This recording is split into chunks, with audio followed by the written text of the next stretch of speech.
एकनाथ शिंदे पर उद्धव का एक्शन। उद्धव गुट का स्पीकर पद के लिए नॉमिनेशन। क्या हो रहा है एक और बगावत का क्रिएशन। एकनाथ शिंदे के महाराष्ट्र के सीएम पद की शपथ लेने के बाद ऐसा लगा कि महाराष्ट्र का सियासी संकट अब खत्म हो गया है, लेकिन ऐसा बिल्कुल नजर नहीं आ रहा है,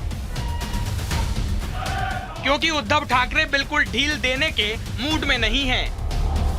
तभी तो उन्होंने मुख्यमंत्री एकनाथ शिंदे को शिवसेना से बर्खास्त कर दिया है।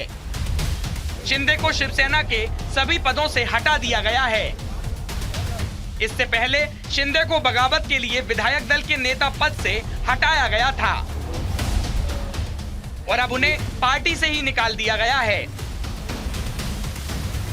देखिए, अनुशासन ये है कि जिस प्रकार से कार्यकारिणी सदस्यों द्वारा आदरणीय उद्धव ठाकरे जी को पार्टी के सर्वाधिकार दिए गए हैं, पार्टी अध्यक्ष हैं, किसे पद देना है, किसे निकालना है, सर्वसम्मति से सभी लोगों ने उस दिन सेना भवन में इसका एक निर्णय लिया और उसी के तहत आदरणीय उद्धव जी ने कल रात को एकनाथ शिंदे को पार्टी के नेता के पद से उनकी हकाल पट्टी और उनको निकाल दिया है।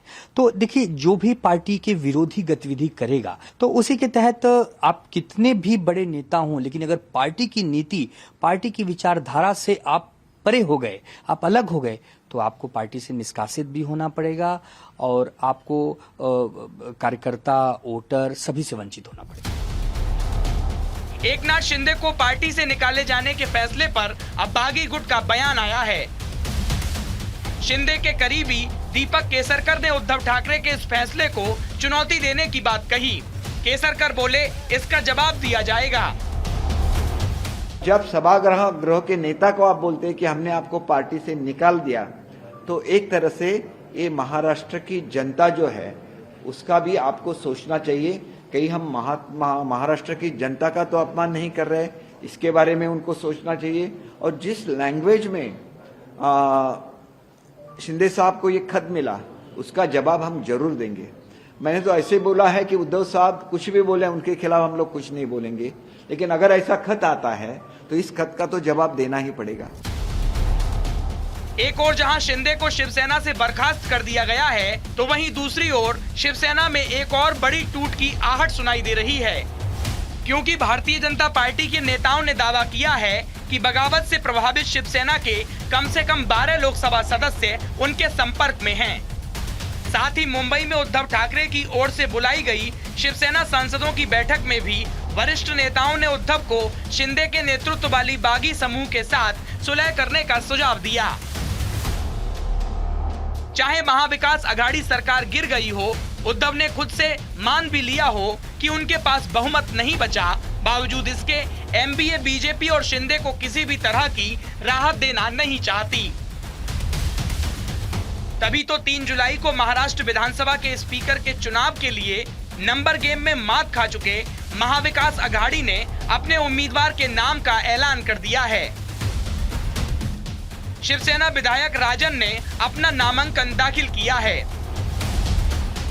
हमने शिवसेना के राजन साल्वी जो एमएलए है, उनका नॉमिनेशन दाखिल किया है। हाँ। सर, क्लेम कांग्रेस का पहला क्लेम था, लेकिन हमने साथ में बैठ के महाविकास आघाड़ी के सब हमारे जो राष्ट्रवादी है, शिवसेना, कांग्रेस, हम साथ में बैठे और डिसीजन लिया राजन साल्वी का शिवसेना के उम्मीदवार। लगातार महाराष्ट्र के राजनीतिक संकट के लिए बीजेपी को जिम्मेदार बता रही महाविकास अघाड़ी ने विधानसभा स्पीकर के चुनाव को लेकर भी सवाल खड़े किए हैं। साथ ही ईडी के जरिए नेताओं को अपने पक्ष में करने का आरोप लगाया है। अभी महाविकास आघाड़ी की तरफ से स्पीकर का कैंडिडेट खड़ा रहेगा। उसके एक शिवसेना का जो राजन साड़ी उनका फॉर्म अभी भरा गया है, ऐसा मुझे पता चला है, और 1-2 फॉर्म भरेंगे हम लोग और विड्रॉल तक हम लोग उसमें डिसाइड करेंगे। सर, क्या तीनों अलग-अलग से नहीं भरेंगे, लेकिन तीनों साथ में भरेंगे, लेकिन फॉर्म ज्यादा भर के रख के और फिर समय विड्रॉल के समय में करेंगे। महाराष्ट्र विधानसभा में रविवार को 2 साल से खाली पड़ा स्पीकर का पद भरा जाएगा और 4 जुलाई को तय हो जाएगा कि महाराष्ट्र पर किसका राज होगा। लेकिन ये बात साफ हो गई है कि महाराष्ट्र का सियासी ड्रामा अभी और आगे जाने वाला है।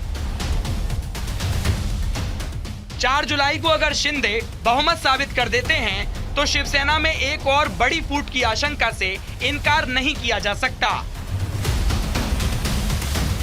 साथ ही ये भी तय हो जाएगा कि शिवसेना पर उद्धव का राज रहेगा या शिंदे राज का आगाज होगा। Bureau report, news India.